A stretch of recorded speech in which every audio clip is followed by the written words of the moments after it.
পরীক্ষার আগে রাতে লিটারালি বাংলাদেশ কৃষি বিশ্ববিদ্যালয়ে তুমি তার শুধু কৃষির ভর্তি পরীক্ষা দিতে যাচ্ছ না, তুমি তো আগে বেশ কয়েকটা ভর্তি পরীক্ষা দিয়ে গেছো। সো যখন তুমি আগে রাতে আসো, বেশি পাগলের মতো পড়ার দরকার নেই। আমার পাশের বেডে যে ছেলেটা ছিল, সে হলো রাত মোটামুটি 6:30টার কাছাকাছি পর্যন্ত পড়লো, সকাল হয়ে গেছে, তারপরে গেল পরীক্ষা দিতে। সো একটু ঘুমাবা, মানে এত পড়ে আসলে তুমি একটু চিন্তা করো। সো আমার ভর্তি পরীক্ষা সিজনের একদম লাস্ট পরীক্ষা, 15 নম্বর ভার্সিটি ছিল বাংলাদেশ কৃষি বিশ্ববিদ্যালয়।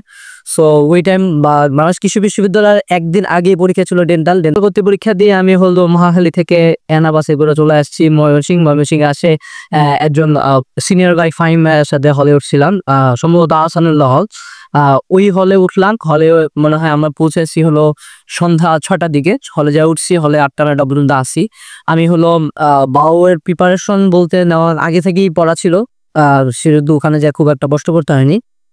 তো হলে যাচ্ছিলাম, হলে যা আসি তো ওখানে আমার একটা ফ্রেন্ড হইলো, খুব ভালো ফ্রেন্ড, এসকে আবু মুসার সাথে খুব ভালো বন্ধুত্ব, আমরা ঘোরাঘুরি করলাম, ক্যাম্পাস দেখলাম।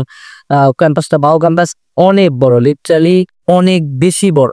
হ্যাঁ, আসলে ঘুরে শেষ করতে পারিনি, বাট একটা পোর্শন পর্যন্ত ঘুরছিলাম। সো ঘুরতে ঘুরতে আমাদের মোটামুটি রাত 12টা বাজে গেল। প্রত্যেকবার ভর্তি পরীক্ষার আগের দিন রাতের বেলা 12টা-1টার দিকে একটা মডেল টেস্ট নেওয়া হয়।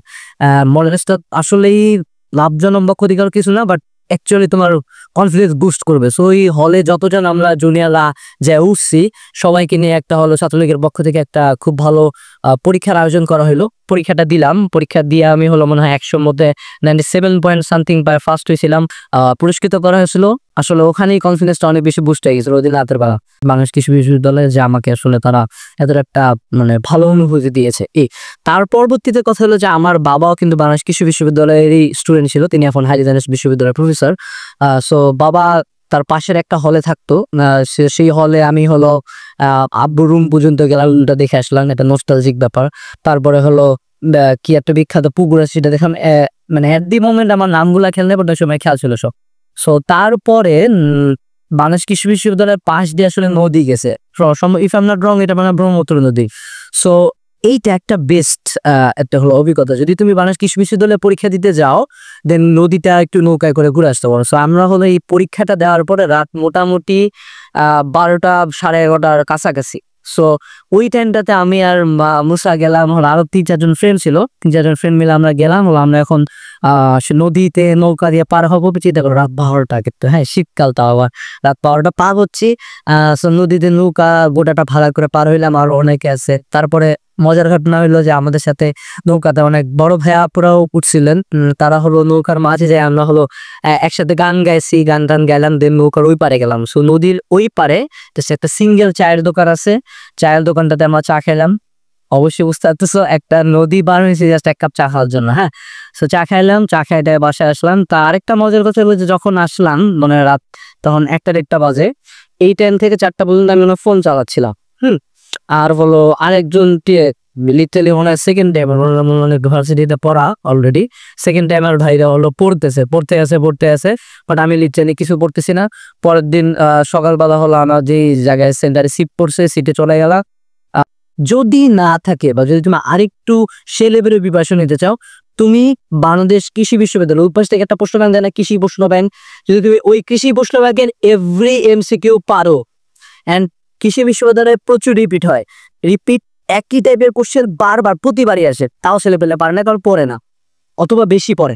আমি আমার নিজের অভিজ্ঞতাটা বলতেছি। সো কৃষি প্রশ্ন ব্যাংক যদি তুমি A to Z করে ফেলো, ওটা যদি এভরি টাইপ তুমি পারো, দেন তোমার মোটামুটি প্রিপারেশন শেষ। যেমন কৃষি বিশ্ববিদ্যালয়ে বেশ কিছু সিগনিফিকেন্টলি ডিফারেন্ট কোশ্চেন আসে, যেগুলো অন্য কোনো ভার্সিটিতে আসে না। যেমন টমেটো রং লাল কেন, লাইকোপিন থাকে। সো আলটিমেটলি আমাদের বই লাইকোপিন রঞ্জকের নামই নেই, বাট এটা কৃষি বিশ্ববিদ্যালয়ে আসে। তারপর হলো বিরিশাল ধান কোন 2টা ধানের ক্রসে বানানো হয়েছে, এই টাইপের কোশ্চেন কিন্তু কৃষি রিলেটেড কোশ্চেন আসে। সো এগুলো তুমি বোঝার জন্য কৃষি প্রশ্ন ব্যাংকটা স্টাডি করো।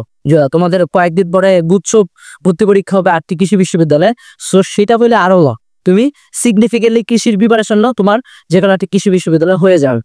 গেল এখন ওই প্রিপারেশনে আমি পরীক্ষা দিলাম। পরীক্ষা দিতে দিতে যেটা কথা হইলো যে কৃষি বিশ্ববিদ্যালয়ে মানুষজন চান্স পায় না কেন আমি বলি, তারা খুব বেশি ফোকাস করে বায়োলজি আর কেমিস্ট্রিতে, তারা ম্যাথে আর ফিজিক্সে ভালো প্রিপারেশন নেয় না। এখন চিন্তা করে কৃষি বিশ্ববিদ্যালয়ে ম্যাথ ফিজিক্স কি এমন লাগে? সত্য কথা হলো ম্যাথ কোশ্চেনটা হয় মোটামুটি টিপিক্যাল, বাট ফিজিক্স কোশ্চেনটা আমাদের বেলা ছিল হায়ার।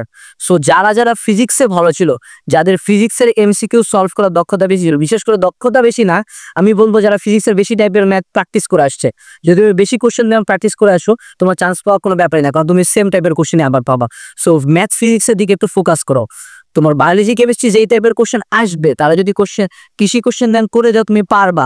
বাট যদি তুমি ম্যাথ ফিজিক্সের বেসিক মানে সলভিং ক্যাপাবিলিটি ভালো না হয়, তুমি ম্যাথ ফিজিক্সে ভালো পারবা না। আরেকটা কথা, একটু বেশি দাগায় আসার ট্রাই করবা।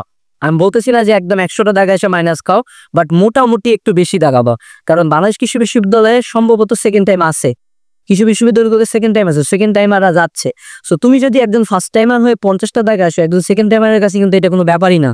সো সে ইজিলি তোমার চেয়ে অনেক বেশি দাগায় আসবে। সো একটু বেশি দাগায় আসার ট্রাই করবা, যত মানে যদি কনফিউশন থেকে তাও দাগায় আসবা। খুব বেশি দাগাবা না, যেটা তুমি একদমই পারো না সেটা দাগাবা না, বাট মোটামুটি বেশি দাগায় আসার ট্রাই করবা। এটা গেল। এর পরবর্তীতে তো কৃষি বিশ্ববিদ্যালয়ে ভর্তি পরীক্ষা দিলাম, পরীক্ষার হলে হলো ক্যালকুলেটর অফ হয়ে গেল। তো এখন যেটা আরেকটা টিপস, সেটা হলো পরীক্ষার আগে রাতে লিটারালি বাংলাদেশ কৃষি বিশ্ববিদ্যালয়ে তুমি তার শুধু কৃষির ভর্তি পরীক্ষা দিতে যাচ্ছ না, তুমি তো আগে বেশ কয়েকটা ভর্তি পরীক্ষা দিয়ে গেছো। সো যখন তুমি আগে রাতে আসো, বেশি পাগলের মতো পড়ার দরকার নেই।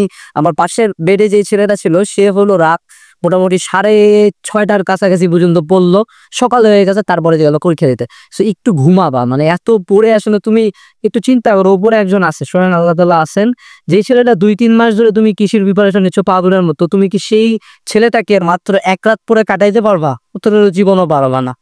ঠিক আছে, সো এক রাতে অত পাগলের মতো পড়ার দরকার নেই, যেটুকু রিভিশন দাও সেটুকু রিভিশন দিয়ে ঘুমা যাবো। এর পরবর্তীতে বাংলাদেশ কৃষি বিশ্ববিদ্যালয় ভর্তি পরীক্ষার রেজাল্ট দিল। একদিন পরেই আমি ওই সময় বাংলাদেশ পার্ক গবেষণা কেন্দ্রের গেস্ট হাউসে ছিলাম, ওখানে সামিউল আঙ্কেলের সাথে দেখা করতে যাচ্ছিলাম। এমন সময় হলো সে ফাহিম ভাই আমাকে ফোন দিয়ে বলো, আনাস তুমি ফার্স্ট হয়েছো। এখন এখানে একটা সিগনিফিকেন্ট কথা হলো যে উদ্ভাস থেকে কিন্তু আমাকে এখানে অনেক বেশি সাহায্য করছিল। কেন? কারণ আমি হলো উদ্ভাসের ফান্ডের মালিক টাওয়ারের একজন কর্মকর্তা হীরা ভাইকে বলে আসছিলাম যে আসলে আমি কৃষি বিশ্ববিদ্যালয়ে ফার্স্ট হইতে যাচ্ছি। সো যদিও জিনিসটা আসলে তাদের কাছে মনে হয়েছিল যে আমি পারবো, তারা বিশ্বাস করেছিল আমি পারবো, বাট আমার কাছে এটা টার্গেট ছিল যে আমি হলো প্লেস করার জন্য যাচ্ছি। সো একদম শুরুর ভর্তি পরীক্ষা ছিল আমার হাসানুল্লাহ বিশ্ববিদ্যালয় ভর্তি পরীক্ষা, সেখানে আমি প্রথম হয়েছিলাম। অ্যান্ড একদম সিজনের লাস্ট ভর্তি পরীক্ষা ছিল বাংলাদেশ কৃষি বিশ্ববিদ্যালয়ে, সেখানেও আমি প্রথম হয়েছিলাম। অনেক ভালো সৌভাগ্য, এবং আমার যেহেতু বাবা এই বিশ্ববিদ্যালয়ের স্টুডেন্ট ছিলেন, সেজন্য এটা আসলে তার কাছে অনেক বেশি ভালো লেগেছে।